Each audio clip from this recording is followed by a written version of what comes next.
নিতাই চাঁদ সবাইকে আশীর্বাদ করে সবার থেকে বিদায় নিয়ে বৃন্দাবনের পথে গিয়ে চলেছে। পেছন থেকে ওই বনের হিংস্র পশু পাখি ডেকে বলছে, ও নিতাই চাঁদ তুমি যাবে কোথায়? আমি তো বৃন্দাবনে যাচ্ছি। তুমি কি বৃন্দাবনের পথ জানো? না, তা তো জানি না। আচ্ছা বেশ, তুমি যদি বৃন্দাবনের পথ না জানো, চলো আমরা তোমাকে বৃন্দাবনের পথে পৌঁছে দেবো। ও মা, আমরা যেমন রাস্তাঘাট চিনি তেমন জঙ্গলে যারা থাকে তারা জঙ্গলে রাস্তাঘাট চিনবে। তাই ওই পশু পাখিদের সঙ্গে কৃষ্ণ নাম গাইতে গাইতে আজকে নিতাই চাঁদ আমার চলেছি বৃন্দাবনে ভাই কানাইকে খুঁজতে। চলুন আমরা সবাই মিলে আজকে যাব বৃন্দাবনে। উলু ধ্বনি, উলু ধ্বনি, উলু ধ্বনি। চলুন সবাই মিলে যাব বৃন্দাবনে। আজ কৃষ্ণ বলে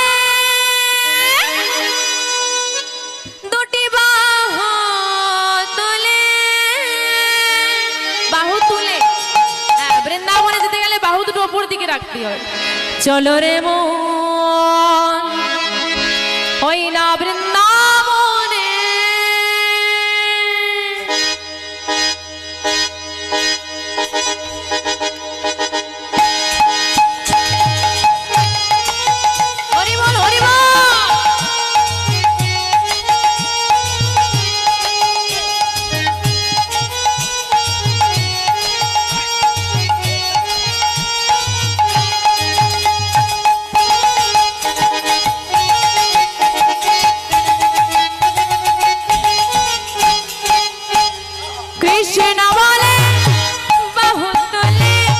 চলো রে বৃন্দাবনে।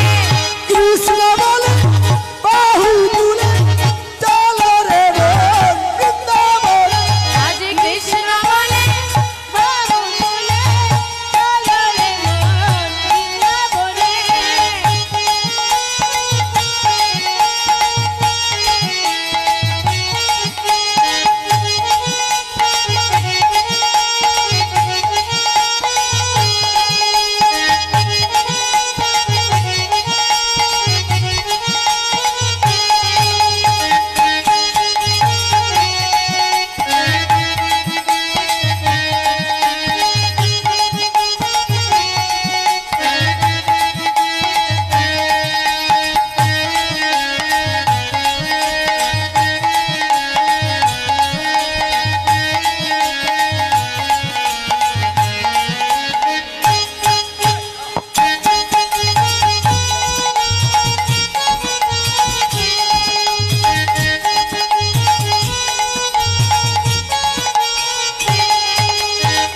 নামে নাই কোনো চিন্তা, এ নামে নাই কোনো ভাবনা, এ নামে নাই কোনো চিন্তা, এ নামে নাই কোনো ভাব, এ নামে নাই কোনো চিন্তা, এ নামে নাই কোনো ভাবনা, এ নামে নাই কোনো চিন্তা, এ নামে নাই কোনো ভাবনা।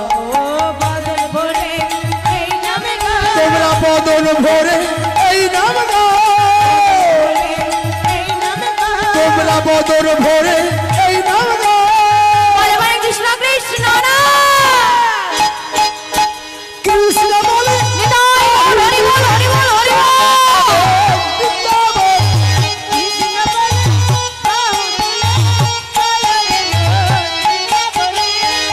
মায়েদের বাহু তুলতে কষ্ট হচ্ছে, হাতে ব্যথা করছে। হ্যাঁ, এটাই তো আসল কথা। হাতে যত ব্যথা করবে তত হাতটা তুলতে হবে, কারণ একটু পরে তো আমি চলে যাব, আমাকে আর কারো মনে থাকবে না। যতক্ষণ হাতে ব্যথা থাকবে ততক্ষণ আমাকে মনে রাখবে যে মেয়েটা হাত তুলিয়েছিল বলে হাতে ব্যথা হয়েছে। তাই হাত ব্যথা যতক্ষণ আমাকে মনে থাকবে ততক্ষণ, তাই বড় বড় করে হাত তুলুন, সবাই মিলে যাবো বৃন্দাবনে। উলু ধ্বনি, উলু ধ্বনি, উলু ধ্বনি। হ্যাঁ, কৃষ্ণ বলে বাহু তুলে চলো রে মন বৃন্দাবনে। কৃষ্ণ বলে বাহু তুলে চলো রে মন বৃন্দাবনে। কৃষ্ণ বলে বাহু তুলে চলো রে মন বৃন্দাবনে।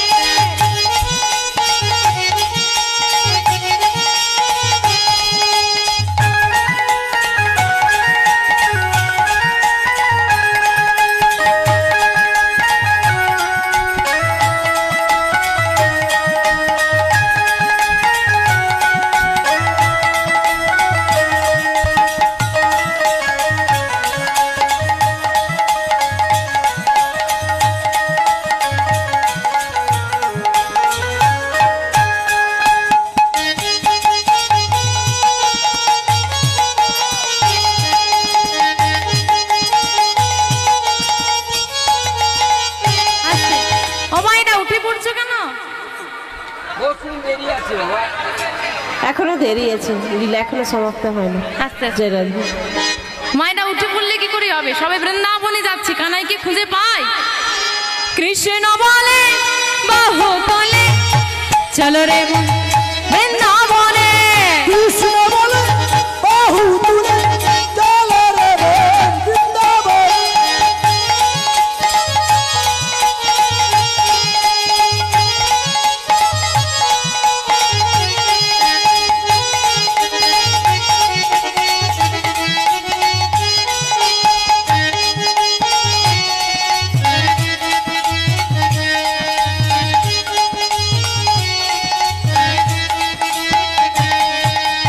এ নামে নাই কোনো ভয়, এ নামে আছে শুধু জয়।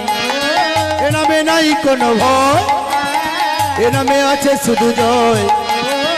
এ নামে নাই কোনো ভয়, এ নামে আছে শুধু জয়। এ নামে নাই কোনো ভয়, এ নামে আছে শুধু জয়।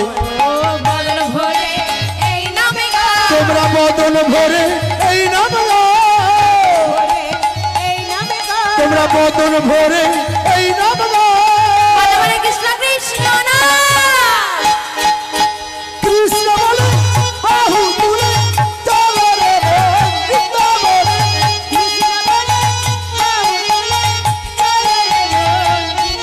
চলো বাহু তুলে সবাই মিলে যাবো বৃন্দাবনে একসঙ্গে। দেখি বাবারা সবাই মিলে একটু বাহু তোলেন, এদিকের বাবারা। হ্যাঁ, উলো ধরে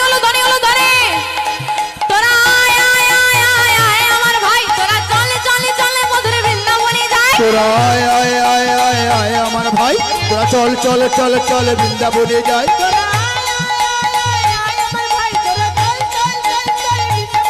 তোরা আয় আয় আয় আয় আয় আমার ভাই, তোরা চল চল চল চল বৃন্দাবনে যাই।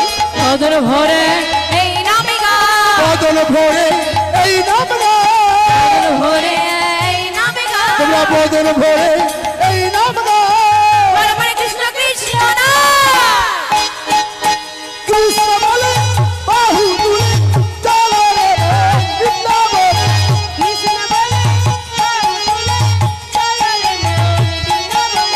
তাই কৃষ্ণ হরি বল হরি বল হরি বল।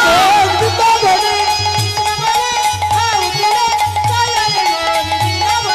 কৃষ্ণ বলে বাহু তুলে চলো রে মন। আজকে আমরা সবাই মিলে বৃন্দাবন এসেছি মা। বৃন্দাবনে এসে একটা কথা বলি, এই যে সুন্দর হরিবাসর এবং আপনাদের মতো কৃষ্ণ অনুরাগী গৌর অনুরাগী ভক্তবৃন্দের সম্মুখে দাঁড়িয়ে আমি যে হরিকথা কৃষ্ণ কথা বলার সুযোগ পেয়েছি, যার জন্যে সেই ডক্টর গজেন্দ্র নন্দন মান্নার আজকে বাড়িতে লক্ষ্মী পুজো উপলক্ষে যে হরিবাসরের আয়োজন করা হয়েছে, আপনারা সবাই সেখানে এসেছেন কৃষ্ণ কথার সুযোগ শুনতে এবং আমিও এসেছি কৃষ্ণ কথা বলতে। তাই উনি যে এই সুন্দর একটা পরিবেশ তৈরি করেছেন, আপনার এবং আমার মতো সবাইকে একসঙ্গে বসে হরিকথা কৃষ্ণ কথার কৃষ্ণ আলোচনা করার সুযোগ করে দিয়েছেন। আপনারা সবাই মিলে আমায় যেমন আশীর্বাদ করেছেন, ওনাকেও আশীর্বাদ করুন, যেন উনি এই যে এবছর এত সুন্দর হরিবাসরের আয়োজন করেছেন, আগামী বছর আরো আরো আরো সুন্দর করে হরিবাসরের আয়োজন করে আরো বড় বড় কীর্তনিয়াদের নিয়ে এসে আপনাদেরকে হরিকথা কৃষ্ণ কথা আস্বাদন করাতে পারেন। তাই ওনার মঙ্গল করতে, ওনার পরিবারের মঙ্গল করতে, এই গ্রামবাসীর মঙ্গল করতে সবাই মিলে একসঙ্গে বলুন শ্রী গুরু নিতাই গৌরী সীতানাথ প্রেমানন্দে হরি বল। আমা বৃন্দাবনে এসেছে কে? আমাদের সঙ্গে কে এলো বৃন্দাবনে? নিতাই চা। এইবার বৃন্দাবনে এসে খোঁজ শুরু হয়েছে, কানাই কোথায়? যাকেই দেখে তাকেই বলে আমার ভাই কানাই কোথায়। এখন কানাই তো বৃন্দাবনে নেই, কেউ কি বলতে পারবে? কেউ খোঁজ দিতে পারছে না। 84 কোষ বৃন্দাবন ভ্রমণ করে যখন ভাইকে পেল না, গিরি গোবর্ধন পর্বতে এসে বলছে ভাই, ওরে ভাই, এই তুললাম হাতে আমি প্রস্তর খণ্ড, এই প্রস্তর খণ্ড হাতে নিয়ে ডাকবো। এতদিন তোকে ডেকেছি, আজও ডাকবো, তবে এই ডাক আমার শেষ ডাক। এই ডাকে যদি তুই সাড়া না দিস, এই প্রস্তর খণ্ড আমি মস্তকে আঘাত করে প্রাণ ত্যাগ করব। চিৎকার করে গিরি গোবর্ধন পর্বতে দাঁড়িয়ে চিৎকার করে ডাক দিল, কানাই ওরে কানাই রে ভাই একবার দেখা দে। ওই আমার ভাই কানাই রে ওরে আমার কানাইয়া। বাবা যতই কানাই কানাই বলে ডাকুক, কানাই থাকলে তো আসবে। ডেকেছে কানাই আসেনি। ওই হাতের ভারী প্রস্তর খণ্ড দিয়ে নিতাই চাঁদ কি করলো, নিজ মস্তকে আঘাত করতে যাবে, পেছন থেকে একজন এসে ধরেছে। ও ঠাকুর, করো কি করো কি? আহা, তুমি যদি এই কাজ করো জগৎবাসী কি করবে? কে তুমি? কে তুমি? আমাকে আটকালে? তুমি আমাকে চেনো? তুমি যে আমাকে আটকালে? আমা নিত্যানন্দ প্রভুর হুঙ্কার ছিল এমন ভারী, বলছি নিত্যানন্দের হুঙ্কারে পা পাষণ্ডী পালা। মানে নিতাই চাঁদ তো এত গম্ভীর গলা, তিনি যখন হুঙ্কার করে উঠতেন ওই ভয়ে হুঙ্কার শুনে পা পাষণ্ডী দূরীভূত হয়ে যেত। সেই হুঙ্কার করে গিয়ে বলছে, কে তুমি? আমাকে আটকালে? তুমি আমাকে চেনো? তোমার স্পর্ধা কি করে হয় তুমি আমাকে আটকাও? করজোরে বলছে, তোমাকে কে চিনতে পারে বলো? আমার মতো অধম হয়ে কি তোমাকে চেনা সম্ভব? কিন্তু জানো প্রভু, নিত্যানন্দ চেনাই যারে সেই তো চিনিতে পারে। সেই তো চিনিতে পারে। কি? তুমি আমার নাম জানো? কেউ আমাকে চিনি না, কেউ আমাকে জানে না, তুমি আমার নাম জানো? জানি বই কি, ওই তোমার কৃপায় যেটুকু হয়েছে। দাঁড়াও, সত্য করে বলো তো, তুমি আমাকে যদি চিনে থাকো, আমার ভাই কানাইকে চেনো? চিনবো না কেন? ভালো করেই চিনি। সত্যি তুমি আমার ভাইকে চেনো? দাঁড়াও দাঁড়াও দাঁড়াও, প্রস্তরখণ্ডটা দূরে ছুঁড়ে ফেলে দিয়েছে। মা প্রস্তরখণ্ড মানে বুঝেন তো? পাথরের টুকরো, বড় পাথরের টুকরো। তো সেই প্রস্তরখণ্ডটা ফেলে দিয়ে বলছে, আসলে কি হয়েছে জানো? কিছু মনে করো না, ওই আমি ভাইকে পাচ্ছিলাম না, এই জন্য প্রাণ ত্যাগ করতে যাচ্ছিলাম। তুমি যদি আমার ভাইকে চিনে থাকো আর চিন্তা নেই, তুমি তাহলে আমার ভাইয়ের সঙ্গে আমাকে মিলিয়ে দেবে। ও ঠাকুর, দাঁড়াও দাঁড়াও দাঁড়াও, আগে তোমার ভাই যে বৃন্দাবনে নেই? নেই না? আস্তে আস্তে আস্তে, মা বৃন্দাবনে নেই, তাহলে আছে কোথায়? কোথায় আছে জানো? শোনো শোনো, এবে গৌর কান্তে ধরি বিহারে নদিয়া পুরী।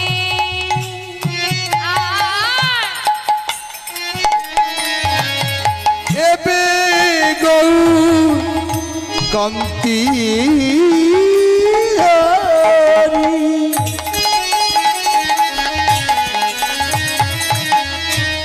বিহারে নদিয়া পুরী।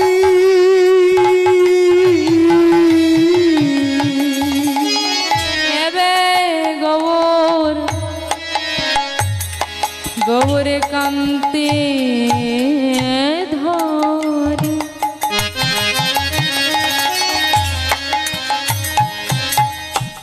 বিহারে নদিয়া পুরী।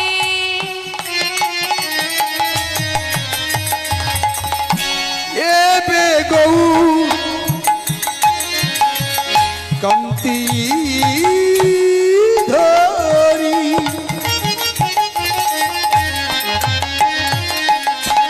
বিহারে নদিয়া পুরী।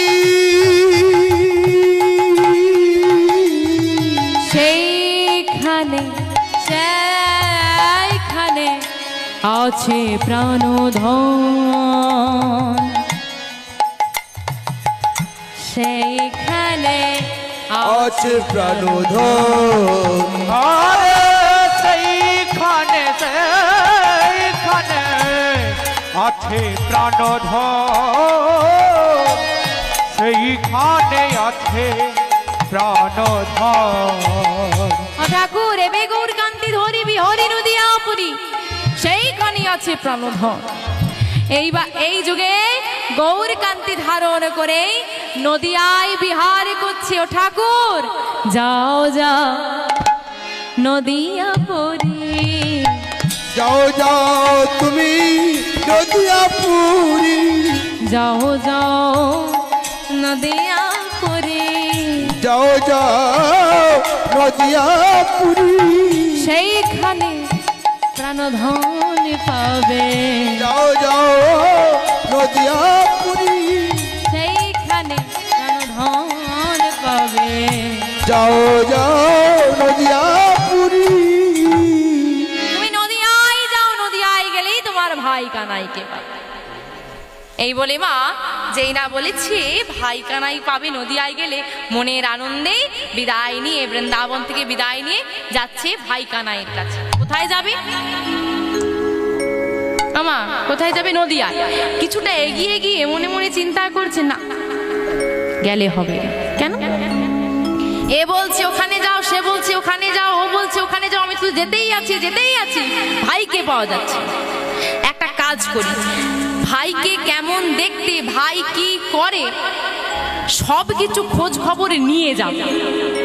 এখন যদি আমি সেখানে পৌঁছে কি করে, কি বৃত্তান্ত, কেমন দেখতে যদি একটু বলতে পারি, তাহলে সহজেই খুঁজে পাওয়া যাবে।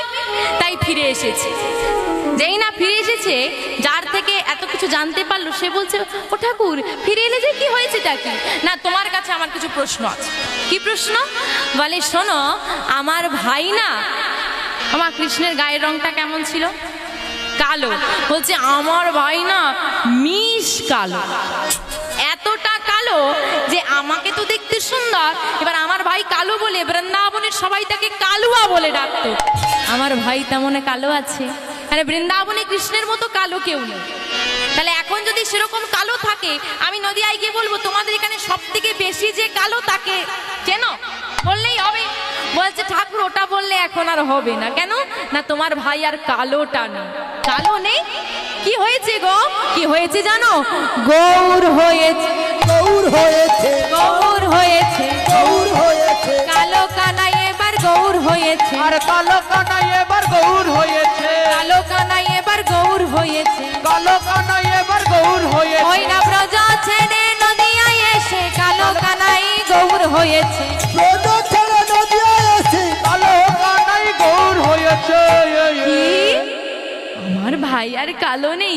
কি মজা, কি মজা! আমার ভাইকে আর কেউ কালুয়া বলতে পারবে না। হ্যাঁ, এবার সবাই আমার ভাই বলেই বলবে।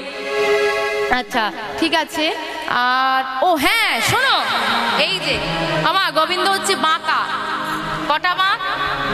তিনটে। বলছে তিন ঠায়ে বাঁকা, এমন বাঁকা সোজা হয়ে দাঁড়াতেই পারে না।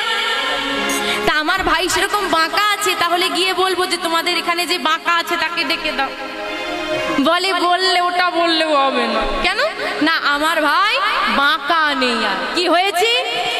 সোজা হয়েছে, সোজা হয়েছে, সোজা হয়েছে, সোজা হয়েছে, বাঁকা কানাই এবার সোজা হয়েছে, বাঁকা কানাই এবার সোজা হয়েছে, বাঁকা কানাই এবার সোজা হয়েছে। বাঁকা কানাই এবার সোজা হয়েছে। ওই না ব্রজ ছেড়ে